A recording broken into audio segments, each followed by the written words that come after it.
खबरों में बढ़ते हैं आगे। खबर छिंदवाड़ा से, जहां कफ सिरप कांड में एसआईटी ने परासिया के 2 और डॉक्टरों को गिरफ्तार किया है। 26 मासूमों की संदिग्ध मौत से जुड़े इस मामले में अब कुल 11 आरोपी जेल में है।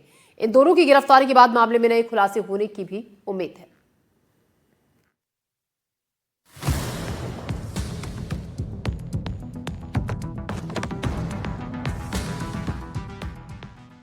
छिंदवाड़ा जिले में चर्चित कोल्ड्रिफ्ट कफ सिरप कांड में एसआईटी ने बड़ी कार्रवाई को अंजाम दिया है। जांच टीम ने परासिया के 2 नामी डॉक्टरों डॉक्टर अमन सिद्दीकी और डॉक्टर एसएस ठाकुर को गिरफ्तार कर जेल भेज दिया है। पहले एसआईटी ने दोनों को हिरासत में लेकर कड़ी पूछताछ की, जिसके बाद पुख्ता साक्ष्यों के आधार पर उनकी गिरफ्तारी की गई। इस कार्रवाई के बाद पूरे कोयलांचल क्षेत्र के स्वास्थ्य जगत में हड़कंप मच गया। मामला 26 मासूमों की संदिग्ध मौत से जुड़ा है, जिनकी जान कथित तौर पर इस घातक कफ सिरप के इस्तेमाल से गई थी। एसआईटी पिछले कई महीनों से इस मौत के नेटवर्क की कड़ियों को जोड़ने में जुटी है। जांच के दौरान टीम को दवा के वितरण, स्टॉक और प्रिस्क्रिप्शन से जुड़े कुछ ऐसे चौंकाने वाले दस्तावेज मिले, जिनमें इन डॉक्टरों की भूमिका संदिग्ध पाई गई है। डॉक्टरों की लिखी हुई दवाइयों की पर्चियां मिली हैं। इन पर्चियों में बच्चों के लिए कोल्ड्रिफ्ट कफ सिरप लिखे जाने की पुष्टि हुई है। इसके बाद पुलिस ने इन दोनों डॉक्टरों को गिरफ्तार कर लिया। डॉक्टर अमन सिद्दीकी पर आरोप है कि बच्चों को सर्दी, खांसी और बुखार के इलाज में कोल्ड्रिफ्ट कफ सिरप लिखने के सबूत मिले हैं। जांच में उनकी प्रिस्क्रिप्शन पर्चियां मिली हैं, जिनसे सिरप लिखने की पुष्टि हुई।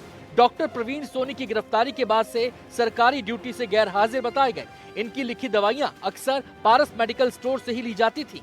वहीं डॉक्टर एसएस ठाकुर पर आरोप है कि बच्चों के इलाज में कोल्ड्रिफ्ट कफ सिरप प्रिस्क्राइब करने के सबूत मिले हैं। जांच में उनकी पर्चियों और इलाज से जुड़े दस्तावेज सामने आए हैं।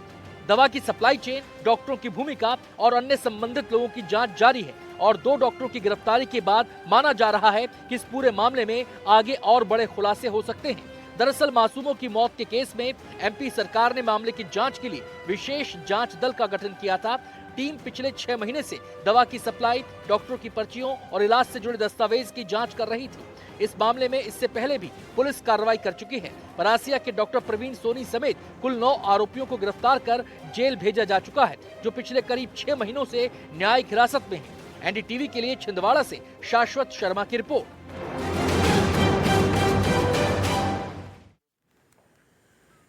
तो 26 मासूमों की संदिग्ध मौत से जुड़े इस मामले में अब कुल 11 आरोपी हैं जो जेल में बंद हैं। इन दोनों की गिरफ्तारी के बाद जो 2 नए और इसमें गिरफ्तारियां हुई हैं, कुछ नए खुलासे होने की उम्मीद है। इसी खबर पर ज्यादा जानकारी के साथ शाश्वत शर्मा हमारे संवाददाता हमारे साथ जुड़ रहे हैं।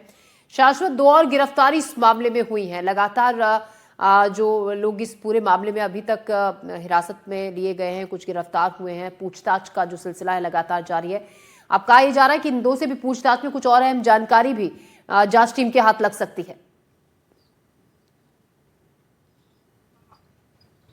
देखिए, बिल्कुल मैं आपको बता दूं कि डॉक्टर एसएस ठाकुर, डॉक्टर अमन सिद्दीकी लगातार एसआईटी की जो टीम जांच कर रही थी उनके रडार पे थे, लेकिन चूंकि एसआईटी की टीम को इनके द्वारा लिखी गई पर्ची अब मिल चुकी है, इस आधार पर जो है एसआईटी ने शनिवार को गिरफ्तारी की है और 1 दिन पुलिस हिरासत में रख के कल जो है न्यायिक हिरासत में जो है इन दोनों डॉक्टरों को भेज दिया गया है। देखिए, इसमें जो एसआईटी का सबसे बड़ी एसआईटी जो मुख्य बिंदु जांच का यहाँ पे जो समझ में आ रहा है, जो एसआईटी के सूत्रों द्वारा बताया जा रहा है कि देखिए इन 2 डॉक्टरों का क्या नेक्सस है दवाई कंपनियों के द्वारा। जो कोल्ड्रिफ्ट कंपनी थी, रंगनाथन जो इस कंपनी का मालिक है, जो मुख्य आरोपी है, जो न्यायिक हिरासत में भी फिलहाल है, उनके साथ इन 2 डॉक्टरों की क्या साठगांठ थी। और सबसे पहले जो प्रवीण सोनी की गिरफ्तारी हुई थी, मैं आपको बता दूं कि डॉक्टर अमन सिद्दीकी जो है डॉक्टर प्रवीण सोनी की क्लिनिक में ही प्रैक्टिस करते थे। तो ये अमन सिद्दीकी का डॉक्टर प्रवीण सोनी के साथ ये नेक्सस, और साथ ही एसएस ठाकुर का क्या इन दवाई कंपनियों के साथ नेक्सस है, कमीशन में कितने % हिस्सेदारी क्या इन 2 डॉक्टरों को भी थी, ये फिलहाल जो एसआईटी अभी इन मुख्य बिंदुओं पर यहाँ पे जांच कर रही है। फिलहाल मैं आपको बता दूं कि इन 2 डॉक्टरों के द्वारा 5 बच्चों की मौत हुई थी। 5 पर्चियां एसआईटी को यहाँ पे मिली है, जिनके द्वारा कोल्ड्रिफ्ट लिखा गया था। जो 5 बच्चों की मौत हुई थी, उस आधार पर एसआईटी ने कार्रवाई की है। मैं ज्योति आपको बता दूं कि लगातार जो इन 5 बच्चों के जो परिजन है, लगातार इन 2 डॉक्टरों के खिलाफ कार्रवाई के लिए लगातार जिला कलेक्टर और सुप्रिंटेंडेंट ऑफ पुलिस छिंदवाड़ा से लगातार मिल रहे थे, जिसके आधार पर एसआईटी ने जांच को आगे बढ़ाया। और देखिए, 5 पर्चियों मिलने के बाद शनिवार को जो है इन 2 डॉक्टरों की यहाँ पे गिरफ्तारी हुई। आगे देखिए बड़े खुलासे होने की संभावना है। क्या इनका जो नेक्सस इन दवाई कंपनियों और दवा कंपनियों के अधिकारियों के साथ है, ये देखना होगा। ये फिलहाल जांच का विषय है। इसको जल्दी से जल्दी एसआईटी को जो है यहाँ पे सामने लेके आना पड़ेगा। जी, शाश्वत, शुक्रिया आपका जानकारी के लिए। तो 2 और गिरफ्तारी इस मामले में हुई है, जांच लगातार जारी है। फिलहाल खबरों में बढ़ते हैं।